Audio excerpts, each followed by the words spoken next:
अच्छा तो अहमद मुझे एक बात बताएं कि मैं एक 17-18 साल का बच्चा हूँ और मैं टेम्पटेड हूँ एक कोर्स लेने के लिए। बहुत ज़ोर से कोर्स आया हुआ मुझे, ठीक है।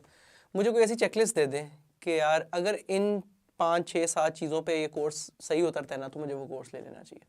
अब बिल्कुल ठीक है। आई गेस इसके अंदर सबसे पहली चीज़ जो आपको चेक करनी चाहिए, जो बंदा कंटेंट ऑफर कर रहा है, आप ये देखें कि वो कोर्स क्रिएटर का बैकग्राउंड क्या है। ठीक है, वो आप लिंक्डइन के ऊपर जाके भी चेक कर सकते हैं, उसकी जो पब्लिकली अवेलेबल प्रोफाइल्स हैं उसके ऊपर आप जाके चेक कर सकते हैं कि क्या बंदा एक जो ग्राफिक डिज़ाइन का कोर्स दे रहा है उसका ग्राफिक डिज़ाइन के अंदर बैकग्राउंड है। अगर एक फुल स्टैक डेवलपर का बैकग्राउंड दे रहा है तो क्या इसका 5 से 8 साल का एक्सपीरियंस है, और इसके अंदर 5 से 8 साल का उस ट्रेनिंग का एक्सपीरियंस, नो नॉट ट्रेनिंग, उसका एक्चुअल वर्किंग एक्सपीरियंस होना चाहिए। मैं ये भी नहीं यानी कि कहूँगा उसने इंडस्ट्री में काम हाँ, किया हो। जैसे इस तरह के लोग भी हो सकते हैं कि 1 साल का रेक्टेस का एक्सपीरियंस है, वो कोर्स दे और बच्चों को लगे कि बैकग्राउंड तो है, लेकिन आप ये देखें कि 1 साल के अंदर वो बंदा खुद रेक्टेस के अंदर इतना माहिर तो नहीं हुआ होगा कि वो उसकी ट्रेनिंग देना शुरू कर दे।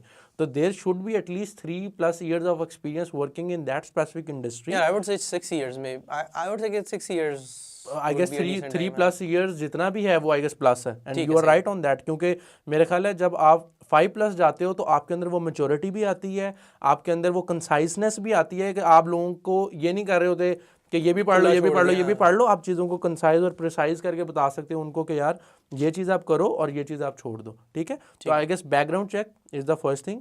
Second thing is that person really adding value in his course, क्या उसका जो कंटेंट है वो आपको वैल्यू प्रोवाइड कर रहा है। ऑब्वियसली ये वो तो आपको लिए बगैर तो नहीं हाँ, पता अब चलेगा। उसके अंदर क्या होगा, देखें पहली दफ़ा तो नहीं वो लॉन्च कर रहा होगा, right.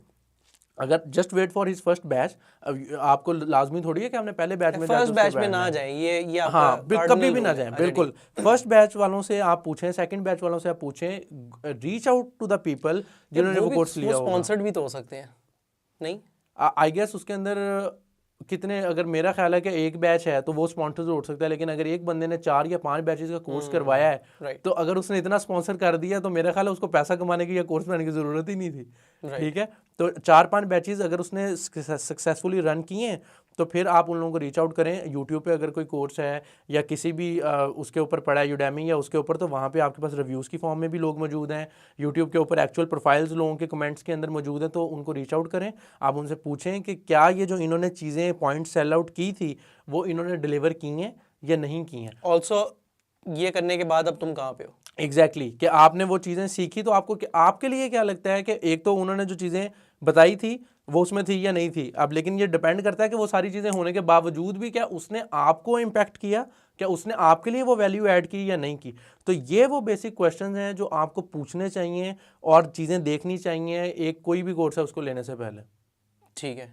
Anything else I guess these this are the list? Basic things. और इसके बाद अब सबसे पहले तो लोग, अब अच्छा एक एग्जांपल मेरे जो है वो जेहन में आ रही थी कि अब सबसे पहले मैं बच्चों को ये कहूँगा कि भाई अगर कोई वीडियो के अंदर तंज भी ये कर देता ना कि मैं अपना कोर्स लॉन्च कर रहा हूँ, तो हमारी इतनी डेस्परेशन है कि लोग नीचे आके कमेंट्स करना शुरू कर देते हैं। ठीक है, तो आपने सबसे पहले अपनी डेस्परेशन को कम करना है। आज आप कहते हैं इस वीडियो के अंदर कि यार मैं कोर्स लॉन्च कर रहा हूँ, आधे लोग ये देख के शॉर्ट क्लिप अगर आप बनाएं इसका तो लोग आके नीचे कह रहे होंगे कि अहमद भाई आप कितने का कोर्स बेच रहे हैं। ठीक है, तो अपनी सबसे पहले डेस्परेशन को कम करें, इस चीज़ को लर्न करें कि there is nothing like easy money. ठीक है, आपको काम करना है, आपको पैसा कमाना है, तो आपको वो प्रॉपर ऑर्गेनिकली उस पर अराइव करके वो पैसा कमाना है। ठीक है, तो इन 3 चीज़ों को हमेशा माइंड में रखें। उसका बैकग्राउंड चेक करें, उसका कंटेंट जो है उसकी वैल्यू देखें, लोगों से फीडबैक लें और अपने आप को ये समझा लें कि it will take time to earn that sort of money. आपने फेक प्रोमिसेस और इन चीज़ों के ऊपर नहीं जाना, जाली प्रोफाइल्स और इनको नहीं आई थिंक देखना। एक चेकलिस्ट में मैं एक और चीज़ ज़रूर ऐड करूँगा कि अगर उसकी मार्केटिंग में कहीं पे भी पैसों का जिक्र है ना, या कहीं पे भी रिचेस दिखाई गई हैं, तो वो तो रेड फ्लैग होना चाहिए, right? I guess so for I will example, हाँ। Partially agree with that. वो इसीलिए क्योंकि देखें अगर आप पैसा नहीं ना दिखाओगे तो लोग आएंगे ही नहीं। ठीक है, राइट, पैसा हाँ, ये बात भी दिखाओ सही है। लेकिन पैसा रियलिस्टिक दिखाओ। राइट। आप देखें 2 पॉइंट ऑफ व्यूज़ हैं। एक तरफ मैं आप कह रहा हूँ कि आप $100 का कोर्स बाय करो, आप ये चीज़ सीखो, उसके बाद मार्केट में जाके काम करो and then after 3 years you will end up earning $1,000, $2,000, $3,000। पैसे का जिक्र आया लेकिन एक अच्छे रियलिस्टिक है। प्रॉपर रियलिस्टिक वे में आया। और दूसरी तरफ एक जिक्र आया कि $1,000 के अंदर आप कोर्स लो और $20,000 आप 3 माह के अंदर कमाना सीख लो। तो आप उन फिगर्स को you should be Sen enough, एक दफ़ा ठंडे दिमाग से बैठ के उसको सोचें और देखें कि क्या इतनी एक्सपोनेंशियल ग्रोथ इतनी जल्दी पॉसिबल है या नहीं है। ठीक है।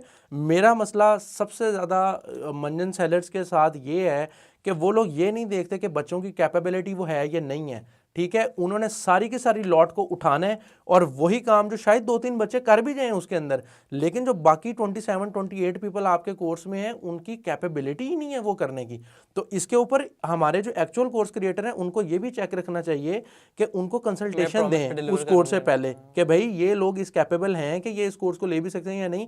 नहीं तो उनको कोई पहले बेसिक या फ्री चीज़ कंसल्ट करें, जब वो उसके अंदर ग्रूम होकर आपके पास आए तो आप उसको अपना जो है वो कोर्स सेल करें उसका। बट अभी ऐसा नहीं हो रहा क्योंकि every student coming in is money for you, तो फिर आपने फ्लड गेट्स ओपन किए हुए हैं। बिल्कुल ऐसे ही है। कॉन्ट्री टू दैट यूनिवर्सिटीज़ में एटलीस्ट एंट्रेंस एग्जाम होता है कोई, या कोई ना कोई क्वालिफिकेशन क्राइटेरिया होता है। यस